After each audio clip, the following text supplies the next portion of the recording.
Hello बच्चों, स्वागत है आपका अपने चैनल डिफेंस ट्यूटर में। आज की इस वीडियो में हम आपको बताएंगे इंडियन कोस्ट गार्ड नाविक जीडी के बच्चों के लिए फिजिक्स के एक्सपेक्टेड क्वेश्चंस को। और आज का हमारा टॉपिक होगा सर्कुलर मोशन।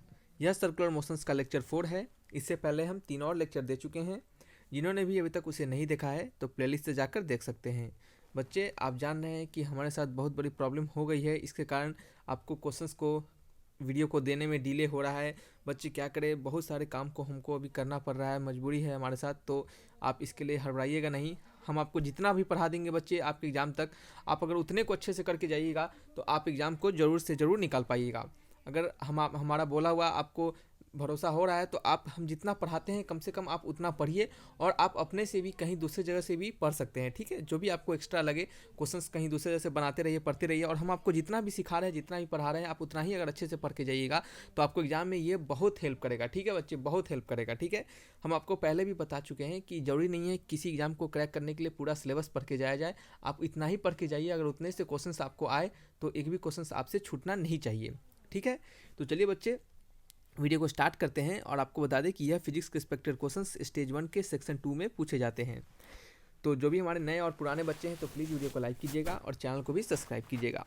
पहला है आपका the following pair of physical quantities are analogous to one another in translatory motion and rotatory motion. जैसे देखिए क्या होता है कि आपके ट्रांसलेटरी मोशन में और क्या बच्चे रोटेटरी मोशन में क्या होते हैं, एक ही क्वांटिटी क्या होते हैं, अलग अलग तरीके से देखे जाते हैं, अलग अलग तरीके से देखे जाते हैं।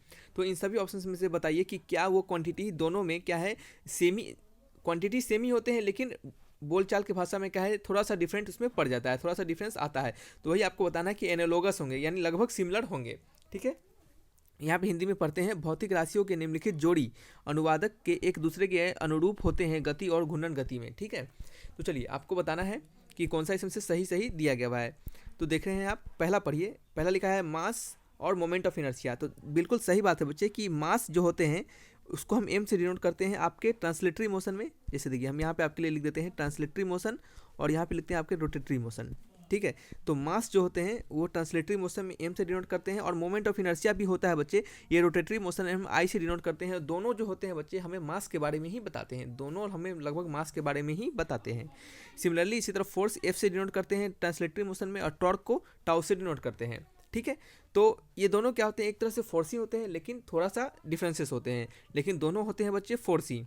ठीक है, जैसे टाउ इक्वल टू होता है बच्चे force into displacement, force into perpendicular distance. ठीक है, लीनियर मोमेंटम को आप यहाँ पे पी इक्वल टू एम भी लिखते हैं आपके ट्रांसलेटरी मोशन में, और यहाँ पे आप एल इक्वल टू एम भी आर, ठीक है, एम भी आर लिखते हैं। सिमिलरली तो यहाँ से हमें दिख रहा है कि तीनों जो हमारा है वैल्यू, वो तीनों क्या है, एक दूसरे के आपके एनालोगस हैं, यानी ऑप्शन नंबर डी, यानी ऑप्शन नंबर 4 जो होंगे आपके, यही क्या होंगे, सही ऑप्शन होंगे। यानी हमारे दिए गए सभी पेयर क्या है, एक दूसरे के एनालोगस होते हैं। तो ये जो एनालोगस होंगे ये आपको अच्छे से, हम जब आपको rotation motion next chapter circular motion के बाद हम आपके रोटेशन मोशन या कहे तो मोशन ऑफ रिजिड बॉडी के बारे में जब पढ़ाएंगे तो उस समय आपको और अच्छे से समझाएंगे। नेक्स्ट है आपका a vehicle is travelling along unbanked curve path. एक व्हीकल है यानी गाड़ी है जो कि एक अनबैंक्ड कर्व पाथ पे घूम रहा है, यानी कर्व पाथ है, क्या है, कर्व पाथ पे घूम रहा है, और जो कि क्या है, अनबैंक्ड है, यानी उसका ज़्यादा हाइट नहीं है, ऊंचाई ज़्यादा नहीं है। नहीं तो सिंपल समझिए कि ये क्या हो रहा है, एक कर्व पाथ पे घूम रहा है, सर्कुलर पाथ पे घूम रहा है।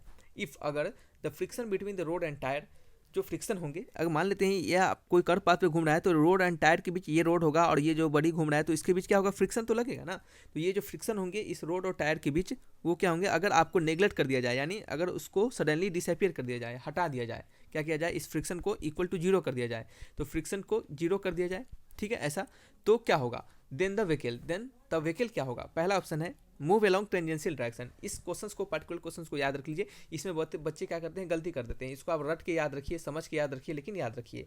पहला है moves along tangential direction, moves along radially outward direction, moves along direction between tangentially and radially outward direction, moves along curve path, क्या है, moves along the same curve path, उन्हीं उसी कर्व पाथ पे घूमते रहेगा, फ्रिक्शन फोर्स जीरो कर देंगे, उसको कोई फर्क नहीं पड़ेगा। तो याद रखिए इस बात को, अब बच्चे आप याद रखिए इस बात को कि आप जैसे ही फ्रिक्शन फोर्स को जीरो कीजिएगा तो ये जो बॉडी होगा आपका टेंजेंशियल डायरेक्शन में मूव करेगा, यानी क्रमागत दिशा के साथ चलती है, क्या है, क्रमागत दिशा, यानी जैसे ही आप इस फ्रिक्शन फोर्स को मूव रिमूव कर दीजिएगा तो ये क्या होगा आपका टेंजेंशियली टेंजेंट के डायरेक्शन में, किसी सर्किल पर टेंजेंट कैसे खींचते हैं, इसी तरह टेंजेंट खींचते हैं ना, इसी तरह टेंजेंट खींचते हैं, ये जो आपका टच करते हो जाएगा तो इसी डायरेक्शन में क्या करेगा ये आपका भाग जाएगा। ठीक है, तो देखिए हम आपके लिए एक फिगर यहाँ पे दिए हैं, इस फिगर में देख रहे हैं कि ये आपका नॉर्मल रिएक्शन लगता है और ये क्या है आपका नॉर्मल रिएक्शन का N sine theta, sorry N cos theta, और ये आपका एन साइन थीटा। ठीक है, और ये फ्रिक्शन फोर्स है, क्या है ये एक फ्रिक्शन फोर्स है जो कि कर्व पाथ पे जैसे मूव कर रहा है, तो ये आपका फ्रिक्शन फोर्स है। तो इस फ्रिक्शन फोर्स का याद रखिए बच्चे, इस फ्रिक्शन फोर्स का भी दो कंपोनेंट होगा, एक इधर कंपोनेंट होगा और एक आपका नीचे कंपोनेंट होगा। ठीक है, क्या होगा, एक आपका इधर कंपोनेंट होगा, एक इधर साइड में और एक आपका नीचे के साइड में। ठीक है, बैंकिंग ऑफ रोड है, तो इस तरीके से हम क्या करते हैं क्वेश्चंस को आपको बनाते हैं कि बैंकिंग ऑफ रोड में जो फ्रिक्शन फोर्स लगता है वो नीचे की तरफ लगता है। अगर इस फ्रिक्शन फोर्स को याद रखिए बच्चे, अगर इस फ्रिक्शन फोर्स को हम क्या कर दें F=0 के बराबर कर दें तो हमारा क्या होगा बच्चे, जो कार होगा या फिर व्हीकल होगा क्या करेगा वो टेंजेंशियली यानी इस सर्कुलर मोशन के टेंजेंट डायरेक्शन में क्या करेगा वो मूव कर जाएगा, टेंजेंट डायरेक्शन में वो मूव कर जाएगा। ठीक है, तो मूव करने का मतलब होता है क्या कि वो टेंजेंट डायरेक्शन में तेज़ी से आगे भाग जाएगा। ठीक है, नेक्स्ट है देखिए एक और नया क्वेश्चन है इसी तरीके का, लेकिन थोड़ा सा यहाँ पे डिफरेंसेस है, देखिएगा कैसे डिफरेंस को। तो क्या कहा जा रहा है क्वेश्चंस में कि a stone is rotated along a circle, एक स्टोन को सर्कल के अलोंग रोटेट किया जा रहा है इन हॉरिजॉन्टल प्लेन, किसी हॉरिजॉन्टल प्लेन में। जैसे ये क्या है, हॉरिजॉन्टल प्लेन में एक सर्कल के अलोंग रोटेट किया जा रहा है, जैसे इसे रोटेट कर रहे होंगे हम, इस तरह से रोटेट कर रहे होंगे। ठीक है, तो क्या कहा जा रहा है फिर, by mean of horizontal string, किसी स्ट्रिंग से, ठीक है, किसी स्ट्रिंग से उसको रोटेट किया जा रहा है। जैसे आप कोई एक स्ट्रिंग होगा इस तरह का, कोई एक स्ट्रिंग होगा, यहाँ पे हमने इसको पत्थर बांध दिया, ठीक है, स्टोन बांध दिया और इसको क्या कहेंगे, देखिए रोटेट कर रहे हैं हम, इस तरह से रोटेट करेंगे, किया होगा अपने बचपन में। तो फिर क्या कह जा रहा है, by mean of horizontal string और एट सम हाइट, क्या एट सम हाइट, कुछ हाइट से, ठीक है, एबव द ग्राउंड, ग्राउंड से ऊपर यानी ये ग्राउंड नीचे होगा, इसके ऊपर हम उसको नचा रहे होंगे। ठीक है, इफ़ द स्ट्रिंग कट, अगर इस स्ट्रिंग को कट कर देते हैं, अगर द स्ट्रिंग को हम कट कर देते हैं, if string is cut then stone moves along, तब जो आपका स्टोन होगा, ये जो स्टोन होगा वो किधर भाग जाएगा, ये स्टोन आपका किधर भाग जाएगा। तो याद रखिए कि जैसे आप इस स्टोन को मूव करिएगा, कट कर दीजिएगा, तो इस स्टोन को जैसे ही आप कट करते हैं तो बॉडी का क्या होगा, आपका जो टेंशन होगा, इस स्ट्रिंग को कट कीजिएगा तो इसके लॉन्ग लगने वाला टेंशन क्या हो जाएगा, 0 होगा। तभी तो जब तक बॉडी पे स्ट्रिंग पे टेंशन नहीं लगेगा तब तक वो स्ट्रेट मूव नहीं करेगा। तो जैसे ही हम स्ट्रिंग को कट किए तो टेंशन क्या होगा, उस स्टोन का रिमूव हो जाएगा, टेंशन क्या हो जाएगा, 0 हो जाएगा। ठीक है, तो स्टोन जो होगा आपका, ये जो स्टोन होगा ये ग्रेविटी के इन्फ्लुएंस में आ जाएगा। ग्रेविटी के इन्फ्लुएंस कहने का मतलब आपका यहाँ पे मोशन ड्यू टू ग्रेविटी, जैसे जी जो होते हैं इसके इन्फ्लुएंस में वो घूमने लगेगा। ठीक है, जैसे वो जी के इन्फ्लुएंस में घूमने लगेगा तो ये क्या करेगा, एक आपका कौन सा पाथ पे बच्चे घूमने लगेगा, जैसे ही ये आपका जी का इन्फ्लुएंस में आ जाएगा तो ये एक प्रोजेक्टाइल मोशन की तरह घूमने लगेगा। कैसा, प्रोजेक्टाइल मोशन की तरह। जैसे हम यहाँ पे आपको दिखाते हैं, यहाँ पे हमने लिखा है कि स्ट्रिंग इज कट, जैसे ही स्ट्रिंग को हम कट करते हैं तो ये जो बॉडी हमारा क्या होता है, स्टोन की में जो टेंशन फोर्स लगा रहता है वो क्या होता है, 0 के बराबर हो जाता है। ठीक है, और जैसे ही ये 0 होता है तो हमारा जो स्टोन होता है वो ग्रेविटी के इन्फ्लुएंस में आ जाता है, यानी अंडर ग्रेविटी के अंदर क्या करने लगता है, वो उसके इन्फ्लुएंस में आ जाता है, यानी ग्रेविटी के अंदर वो गिरने लगता है। तो फिर क्या होता है बच्चे कि इनिशियल हॉरिजॉन्टल वेलोसिटी जो इस स्टोन का, इस स्टोन को मान लेते हैं कुछ इनिशियल हॉरिजॉन्टल वेलोसिटी यू से हमने इसको फेंका होगा, तो ये यू से जैसे ही हमने फेंका होगा उस स्टोन को तो वो आपका हॉरिजॉन्टल वेलोसिटी क्या है, एक प्रोजेक्टाइल मोशन में कन्वर्ट हो जाता है। ठीक है, कैसा मोशन में, प्रोजेक्टाइल मोशन में। और आपको याद होगा हमने आपको सिखाया था कि कोई भी बॉडी अगर प्रोजेक्टाइल मोशन में कन्वर्ट हो जाए, कोई भी बॉडी अगर प्रोजेक्टाइल मोशन में कन्वर्ट हो जाए तो ये क्या है, एक पैराबोलिक पाथ पर मूव करता है। कैसे पाथ पे, पैराबोलिक पाथ पे मूव करता है। तो इस टाइप के क्वेश्चंस हमने जब पिछले वीडियो में सिखाया था तो हमने आपको बताया था कि इस टेंशन फोर्स को अगर रिमूव कर देते हैं तो आपका सेंटीपीटल फोर्स क्या हो जाता है, आपका 0 हो जाता है। क्या होता है, सेंटीपीटल फोर्स क्या हो जाता है, 0 हो जाता है। तो इस टाइप के तरीके क्वेश्चंस को हमने सिखाया था, वहाँ पे हमने आपको बताया था कि स्टोन के जैसे ही लेंथ को, स्टोन के टेंशन को रिमूव कर देंगे तो सेंटीपीटल फोर्स हमारा 0 हो जाएगा, तो बड़ी सर्कुलर मोशन पर नहीं घूम पाएगा। ठीक है, और यहाँ पे आपको पूछा जा रहा है कि आखिर वो स्ट्रिंग जो अगर टेंशन 0 करेंगे तो ये स्ट्रिंग कितने कैसे मोशन पे घूम जाएगा। जैसे ही हम टेंशन 0 किए तो स्ट्रिंग का हमारा जो स्टोन का मोशन होगा वो कैसा होगा, एक स्ट्रेट लाइन, एक टेंजेंशियल, एक parabolic path of vertical plane, एक parabolic path of horizontal plane. तो याद रखिए ये कौन से पाथ पे मूव करेगा, आपके parabolic path of vertical plane पे। कैसे, वर्टिकल प्लेन पे, क्योंकि ये एक प्रोजेक्टाइल मोशन का क्वेश्चन बन जाएगा। ठीक है, तो कौन सा ऑप्शन हो गया, ऑप्शन देखिए कौन सा हो गया, वर्टिकल प्लेन वाला, ये कट गया, ये कट गया, ये भी कट गया, ऑप्शन नंबर डी। ठीक है, चलिए नेक्स्ट क्वेश्चन की ओर। Two particles P and Q are located at a distance RP and RQ respectively. Find the center of rotating disk such that RP का वैल्यू क्या है, ग्रेटर देन है RQ के। तो आपको क्या बताना है, both P and Q have same acceleration, both P and Q do not have any acceleration, P is greater acceleration than Q, Q is greater acceleration than P। तो आपको acceleration के बारे में पूछा जा रहा है कि एक्सेलरेशन उसका क्या होगा। तो देखिए कोई बॉडी RP और RQ है, क्या किया जा रहा है, एक सर्कुलर डिस्क पे रखा जा रहा है। जैसे देखिए 2 particle P and Q are located at a distance, जैसे यहाँ पे कोई है P है, यहाँ पे P है और क्या है यहाँ पे बच्चे Q है। कितने कितने अलग अलग RP और RQ डिस्टेंस पे किसी सर्कुलर डिस्क पे, यानी क्या है सर्कुलर डिस्क पे, मान लेते हैं ये एक ओमेगा से रोटेट कर रहा है तो इस पे रखा जा रहा है। तो आपको बताना है इसके द्वारा एक्सेलरेशन क्या होगा। तो आपको पता है कि एक्सेलरेशन इक्वल टू क्या होता है बच्चे, एक्सेलरेशन इक्वल टू होता है बच्चे ओमेगा स्क्वायर इंटू आर, ये इक्वल टू होता है ओमेगा स्क्वायर इंटू आर।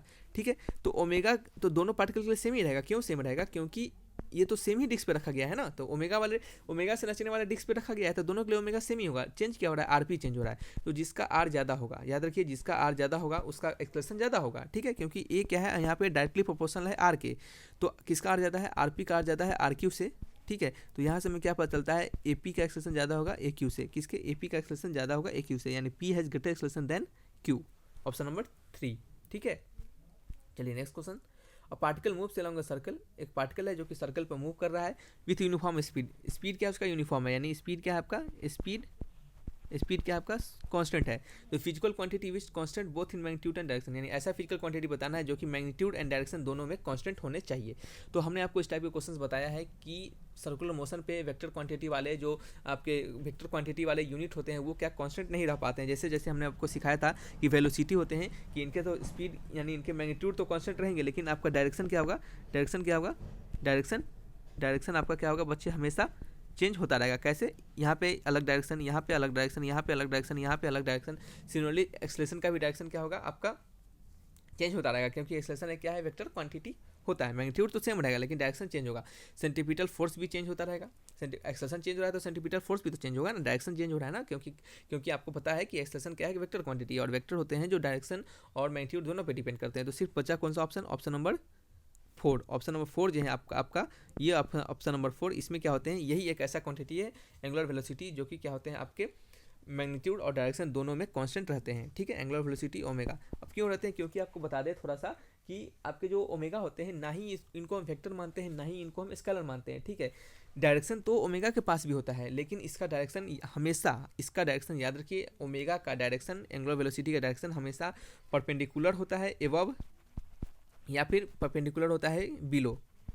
कहाँ पे, एबव और बिलो, किस पे, एबव और बिलो प्लेन पे, यानी कहाँ पे, प्लेन पे, प्लेन के एबव और प्लेन के बिलो होता है। ठीक है, तो इसके कारण हम एंगुलर वेलोसिटी के मैग्नीट्यूड और डायरेक्शन दोनों को कांस्टेंट मान सकते हैं। ठीक है, तो चलिए बच्चे ये कुछ 5 क्वेश्चन थे। अब अपना स्कोर कमेंट बॉक्स में लिखकर हमें जरूर बताइएगा, और आने वाली वीडियो में हम आपको मोशन ऑफ रिजिड बॉडी और रोटेशनल मोशन से रिलेटेड क्वेश्चंस को करवाएंगे। तो thanks for watching my video, तब तक के लिए बाय बाय।